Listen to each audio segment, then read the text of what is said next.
Welcome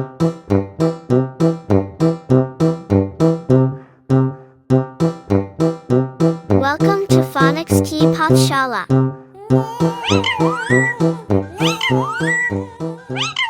hello everyone, नमस्ते। आप सभी का स्वागत है फोनिक्स की पाठशाला के सेगमेंट हमारी हिंदी में। यहाँ हम बनाते हैं हिंदी भाषा को सीखना और भी सरल। आज का हमारा टॉपिक है ई की मात्रा।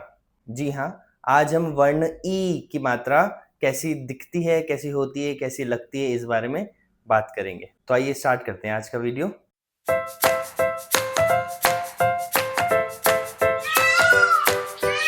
हमारी हिंदी।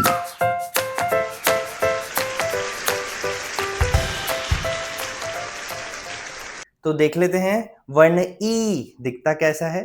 वर्ण ई दिखता है ऐसा, और वर्ण ई की जो मात्रा है वो दिखती है ऐसी। आपको ध्यान रखना है, ये मात्रा जो है बड़ी ई की मात्रा से प्रचलित है, इस नाम से प्रचलित है। तो हम लोग बड़ी ई छोटी ऐसे ही बोलते हैं, परंतु हमें इसके प्रोनाउंसिएशन से देखना चाहिए। अगर हमने इसके पहले वाली वीडियो में छोटी ई की मात्रा यानी ई की मात्रा देखी, तो हमें कहना चाहिए हमने सीखी ई की मात्रा। इस वीडियो में हम बड़ी ई की मात्रा देख रहे हैं, परंतु हमें क्या कहना चाहिए, हम किसकी मात्रा सीख रहे हैं, ई की मात्रा। मतलब ई और ई दोनों मात्राओं में बच्चों को कंफ्यूजन नहीं होना चाहिए, साउंड की क्लैरिटी होनी चाहिए कि इस मात्रा को कैसे उच्चारित करते हैं और इस मात्रा को कैसे उच्चारित करते हैं। तो आइए हम देख लेते हैं ई की मात्रा लगती कैसी है। आपको ध्यान रखना है, ई की मात्रा वर्ण के बाहर से लगेगी। हमेशा ध्यान रखना है, ई की मात्रा वर्ण के बाहर से लगेगी, बाहर से। ठीक है, आइए ई की मात्रा के कुछ शब्द देख लेते हैं। जैसे थाली, इसमें ल में ई की मात्रा लगी है। पनीर, इसमें न में ई की मात्रा लगी है। दीपावली, इसमें दो अक्षरों में, द में और ल में, दोनों में ई की मात्रा लगी है। तो आपको याद रखना है, आपको बच्चों को बड़ी ई छोटी ई ऐसी मात्रा नहीं बतानी है, आपको बराबर बताना है ये मात्रा ई की है और ये मात्रा ई की है। ठीक है, चलिए अब हम लिख कर देख लेते हैं कि वर्ण में ई की मात्रा कैसे लगाई जाती है। तो हम देख रहे हैं ई की मात्रा, देख ई दिखता कैसा है ऐसा, और ई की जो मात्रा है वो लगती है ऐसी। ठीक है, आपको हमेशा ध्यान रखना है ई की मात्रा वर्ण के बाहर से लगेगी। कैसे लगेगी देख लेते हैं। जैसे हमने लिखा प, तो ई की मात्रा कैसे लगेगी, वर्ण के बाहर से।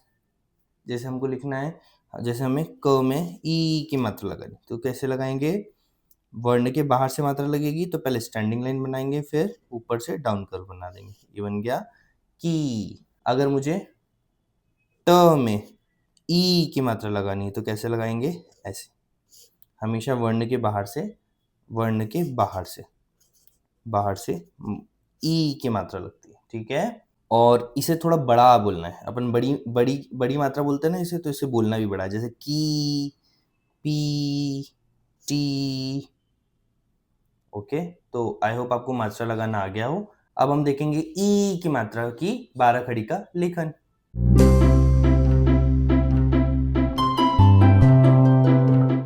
अब हम ई की मात्रा की 12 खड़ी लिखना आरंभ करते हैं। देखिए, ध्यान से देखिएगा। की,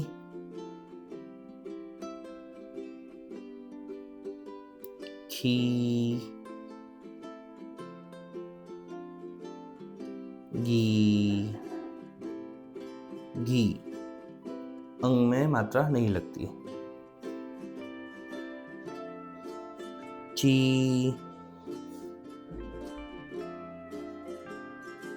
छी, जी, जी, जी, इनमें में भी मात्रा नहीं लगती है। टी, ठी, डी, ढी, णी। ण से मात्रा लगना आरंभ हो जाएगी। ती, थी। देखिए मैं लंबा लंबा बोल रहा हूँ, बड़ा बड़ा बोल रहा हूँ, है ना। थी, दी, डी, नी, पी, फी, बी, भी, मी, यी, री, ली, वी, शी।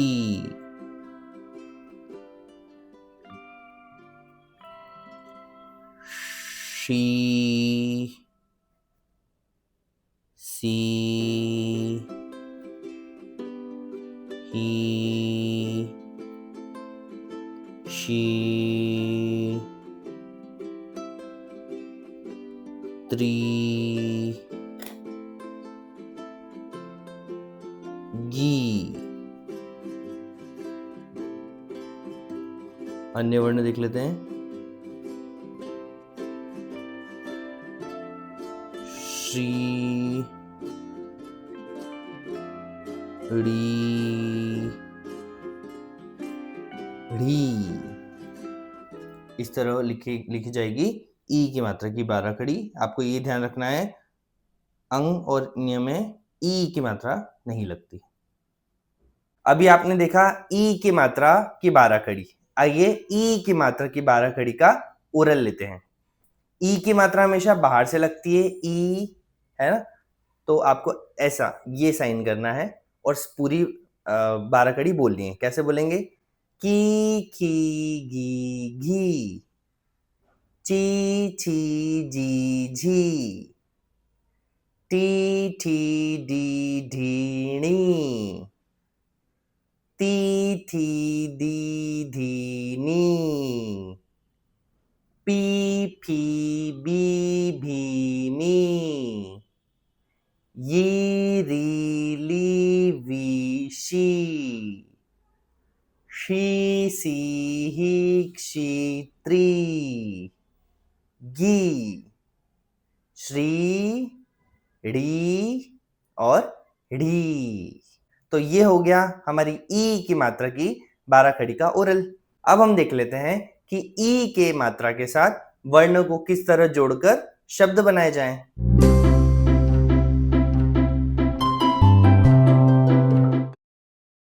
आइए हम सबसे महत्वपूर्ण और सबसे कंफ्यूजिंग जो लगती है यूजुअली बच्चों को, वो वाली एक्सरसाइज कर लेते हैं, अक्षरों को जोड़कर शब्द बनाने की।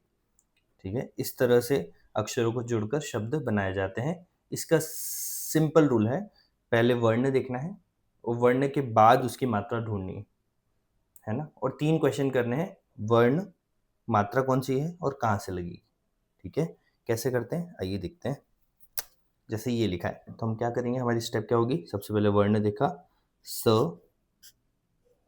वर्ण की मात्रा देखी लगी है, हाँ। आ की मात्रा है, कहाँ से लगती है, बाहर से, लगा दी। ये दोनों हो गया। फिर क्या लिखा, अड़, लिख दिया अड़, मात्रा लगी है, हाँ। कहाँ से लग, किसकी मात्रा है, ई की मात्रा। और ई की मात्रा हमेशा कहाँ से लगती है, वर्ण के बाहर, तो मात्रा लगा दी। आगे कुछ है नहीं है, तो माथा बांधा, शिरोरेखा डाली, तो क्या बन गया, साड़ी। हमें स, अब इधर स में आ की मात्रा साड़, में ई की मात्रा डी, ऐसा नहीं पढ़ना, हम ऐसा पढ़ते ही नहीं। हम 12 कड़ी में सीख लेते हैं, ये है सा और ये है डी, साड़ी। हमें ऐसे ही बच्चों को आदत बनानी है। ओके, चलो नेक्स्ट वर्ड देखते हैं। चलिए, च, सबसे पहले लिखा च, च। च की कोई मात्रा है क्या? नहीं। च के बाद हमेशा वर्ण के बाद उसकी मात्रा ढूंढनी है क्या? नहीं है, तो कोई बात नहीं, च में कोई मात्रा नहीं लगी। फिर क्या लिखा है? ट। ठीक है, ट में कोई मात्रा है क्या? नहीं है। फिर क्या? न। न में कोई मात्रा है? हाँ है। कौन सी मात्रा है? ई की मात्रा। कहाँ से लगती है? हमेशा बाहर से। तो ई की मात्रा हमने बाहर से लगा दी। क्या बन गया? चटनी, चटनी। ठीक है, अगला अगला शब्द देखते हैं। चलिए, न। न सबसे पहले लिखा हमने न। न में मात्रा है क्या? हाँ है। आ की मात्रा कहाँ से लगेगी? बाहर से। फिर क्या है? श। तो श लिख दिया। श की कोई मात्रा है क्या? नहीं है। फिर क्या लिखा है? प। प की कोई मात्रा है क्या? नहीं है। फिर क्या आ गया? त। त की मात्रा है क्या? हाँ है। ई की मात्रा कहाँ से लगेगी? बाहर से। तो ये हो गया नाशपति। ठीक है, एक थोड़ा इंटरेस्टिंग और जिसमें ई और ई दोनों मात्रा हैं, एक ऐसा एग्जाम्पल भी ले लेते हैं। तो आप हमेशा हमें ध्यान रखना है, वर्ण देखना है, उसके बाद उसकी मात्राएं देखनी है। ठीक है, तो द की कोई मात्रा नहीं है। द की कौन सी मात्रा है? ये वाली। ठीक है, ई की मात्रा। फिर उसके बाद क्या है? च। च की मात्रा है क्या? तो च की मात्रा ये वाली नहीं देखनी है हमें, है ना, हमेशा बाद वाली देखनी है। तो च में कोई मात्रा लगी? हाँ है। कौन सी है? ई की मात्रा। तो हमेशा वर्ण देखेंगे, उसके बाद ही उसकी मात्रा ढूंढेंगे। तो कैसे लिखेंगे इसको? द की मात्रा है? नहीं है। फिर क्या आया? ध। मात्रा कौन सी है? ई की मात्रा। कहाँ से लगेगी? बाहर से। दधी। फिर क्या है? च। च की मात्रा कौन सी? ई की मात्रा। कहाँ से लगती? ई की मात्रा हमेशा अंदर से। तो ये अंदर से लगा दी। क्या बन गया शब्द? दधीचि, दधीचि, दधीचि। ठीक है, तो आपको अब हमेशा ध्यान रखना है कि ई की मात्रा अगर हम लेते हैं तो इसको थोड़ा जल्दी बोलेंगे, जैसे ची, की, ताकि बच्चों को समझ में आ जाए कि ई की मात्रा मतलब अंदर से लगाना है। इसी को अगर हम बाहर की मात्रा में बोलते हैं कैसे लगेगी? बड़ी बड़ी ई की मात्रा में, ई की मात्रा में बोलते हैं तो कैसे बोलेंगे हम इसको? ची, की। थोड़ा खींच के बड़ा बोलेंगे। ची, ची, की, ताकि हमने की बोला तो बच्चा ये बताए, की बोला तो बच्चा ये बताए, ची बोला तो ये बताए, ची बोला तो ये बताए। आप डिक्टेशन भी लेते हैं तो आप क्या लेंगे? द धी ची। इसको और बड़ा बोला, इसको और छोटा बोला। इसको यूजुअली हम कैसे बोलते हैं? द दी ची, द दी ची ऐसे बोलते हैं। बट बच्चों को कंफ्यूजन नहीं होना चाहिए, मतलब मात्राएं सेंस करना आना चाहिए। तो कैसे आएगी? सेंसिटिविटी उनकी कम रहती है ना, तो कैसे आएगी? हमको थोड़ा बड़ा बोलना पड़ेगा धी, और छोटा बोलना पड़ेगा द धी ची। अगर हम बोल रहे हैं प री धी, तो इसको हम थोड़ा सा ऐसे बोलेंगे, प री धी, परिधि, परिधि, परिधि। ठीक है, और अगर हम बोलेंगे खीर, तो हम कैसे बोलेंगे? इसको बड़ा बोलेंगे, खीर, खीर। तो बच्चे प्रोनाउंसिएशन सुन के, ई सुन के प्रॉपर मात्राएं लगाएंगे। ठीक है, और एक और बात हमेशा ध्यान रखना, और न्य में दोनों में मात्रा, ई की मात्रा नहीं लगती है। इनफैक्ट कोई भी मात्रा इन दोनों वर्णों में नहीं लगती है। आई होप आपको हमारी वीडियो पसंद आ रही होगी। अगर आपको ये वीडियो पसंद आती है तो प्लीज़ इस वीडियो को लाइक कीजिए, शेयर कीजिए एंड सब्सक्राइब कीजिए। Bye bye, see you in the next video.